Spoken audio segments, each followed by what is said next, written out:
नमस्कार मित्रों चलिए आज जब लेखन की दुनिया से हम लोग जुड़े हैं इस प्रकरण में, तो इसी के बारे में बात कर लेते हैं, ज़्यादा अच्छा रहेगा। आज हम पुस्तकों के बारे में बात करते हैं कि आखिर पुस्तकों का जो बाज़ार है ये है भी या नहीं। जो कुछ है वो आभासी है, ऑनलाइन है, या वास्तविक रूप में भी कुछ है।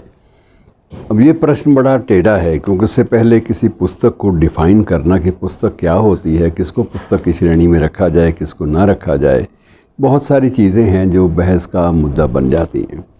अब बहुत सारे लोग ये भी कहते हैं कि पाठ्यक्रमों में जो पुस्तकें होती हैं उनको आप पुस्तक के उद्योग से जोड़ें या ना जोड़ें, ये आप पर डिपेंड करता है, ये आश्रित आप पर मुनस्सर है कि आप इसको कैसे लेते हैं। लेकिन मित्रों, बात यह है कि पुस्तक पुस्तक है, चाहे वो पाठ्यक्रम के लिए है या चाहे साहित्य की किसी विधा को लेकर है, चाहे वो इतिहास को लेकर है, भूगोल को लेकर है, या विज्ञान के विषय पर केंद्रित है। पुस्तक पुस्तक है। और यदि हम जब पुस्तकों के उद्योग की बात करेंगे और अपने देश की स्थिति का अनुमान लगाएंगे, तो हमें समग्र रूप से पुस्तकों को लेना पड़ेगा। वैसे तो अब बार बार वही याद आते हैं, गुलजार की किताबें झांकती हैं बंद अलमारी के शीशों से। और किताबें जो हैं वो वाकई, अब स्थिति ये है कि किताबें छपती भी हैं, कुछ हद तक बिकती भी हैं, लेकिन कितनी पढ़ी जाती हैं गंभीरता से, ये प्रश्न बिल्कुल अलग है। थोड़ा सा ब्रीफ हिस्ट्री इस पुस्तक व्यापार की कर लें। भारतीय पुस्तक मार्केट के बारे में ये कहा जाता है कि ये 739 बिलियन बहुत होता है। 739 बिलियन का मतलब 739 अरब का ये एक व्यवसाय है, रुपए का व्यवसाय है, जिसमें इतना ज़्यादा पैसा जो है वो लगता है। और ये जो सर्वेक्षण है ये 2020 का है, और 2020 में आप ये मानकर चलिए कि जो सर्वेक्षण उस समय हुआ था, उसके बाद कोरोना से हम लोग ज़रा बाहर आ गए हैं। हो सकता है कि इसमें थोड़ी सी बढ़ोतरी भी हुई हो। यद्यपि 2020 में जो सर्वेक्षण हुआ था तब भी कोरोना का काल तो था, और कोरोना के बावजूद पुस्तकों की जो संख्या थी वो कहीं कम नहीं हुई। तो ये सारी चीज़ें लेकर ना एक पुस्तक व्यापार के रूप में हमारे सामने आती हैं, और इसमें बहुत सारे सरकारी संस्थान भी इनमें उनका भी योगदान होता है। उदाहरण के तौर पे केंद्र सरकार का एक वैज्ञानिक और तकनीकी शब्दावली आयोग है। उसे इसलिए गठित किया गया था कि ये आयोग जो है इस देश में, हमारे देश में अलग अलग विषयों के शब्दकोश बनाएगा। दिक्कत ये थी कि जब भी हिंदी को राष्ट्रभाषा के रूप में या राजभाषा के रूप में व्यवहारिक रूप से लागू करने की बात आती थी, संकट यही होता था कि इसमें अब क्या करें, तकनीकी शब्द तो है नहीं। अब लोहपथ गामिनी कह देने से तो बात नहीं बनती, वो मजाक का विषय भी बन गए थे कुछ एक शब्द। लेकिन अब अगर आप इन चीज़ों से बिल्कुल हटते हैं तो भी मुसीबत, और यदि आप सही मानों में सही वस्तु के लिए सही शब्द आप प्रोवाइड नहीं प्रदान करते, तो ये भाषा के विकास में यह बाधा बनती है। और भाषा तो एक बहता नीर है, बहता जल है, तो उसमें अगर आप इस तरह से चलेंगे तो कैसे एक भाषा को आप संपर्क भाषा का रूप दे पाएंगे। तो ये चीज़ें, बहुत सारे ढेरों प्रश्न ऐसे हैं जिन्होंने भारतीय पुस्तक व्यवसाय को अब तक काफ़ी हद तक प्रभावित किया है, नकारात्मक रूप से। लेकिन उम्मीद ये बनती है कि जब भी कभी पुस्तक बुक फेयर होते हैं, जब भी पुस्तक मेले लगते हैं, चाहे वो फ्रैंकफर्ट का मेला हो या उसके बाद दिल्ली के प्रगति मैदान का मेला हो, या सबसे बड़ा कोलकाता बोलते हैं अब तो, कोलकाता का बुक फेस्टिवल हो, तो ये फेस्टिवल ऐसे हैं जिनको आप कभी भी इग्नोर नहीं कर सकते। आपको शायद मौका मिला कि नहीं मिला, लेकिन मुझे अवसर मिला, मुझे कोलकाता का देखने का अवसर मिला बुक फेयर।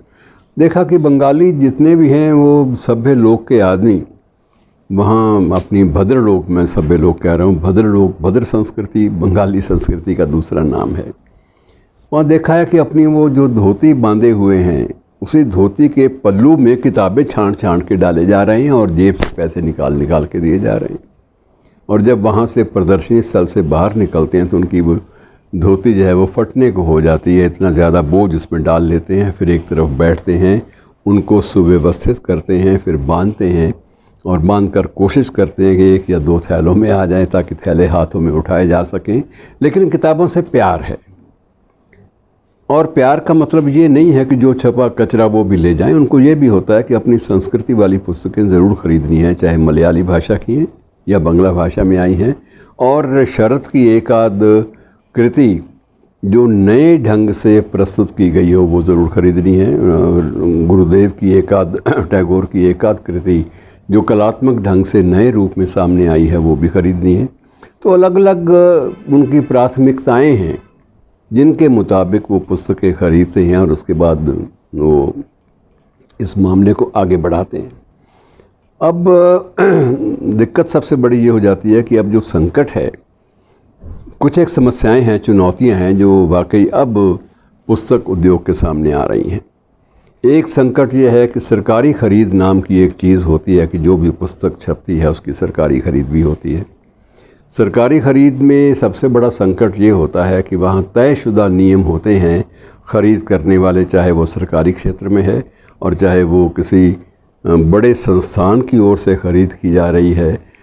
उसमें शर्तें तयशुदा हैं कि इतना दे जाइए और इतना आप ले जाइए, पूरा का पूरी राशि आप ले जाइए, लेकिन इतना उसका जो भाग है वो नकद रूप में या किसी भी रूप में वो दे जाइए।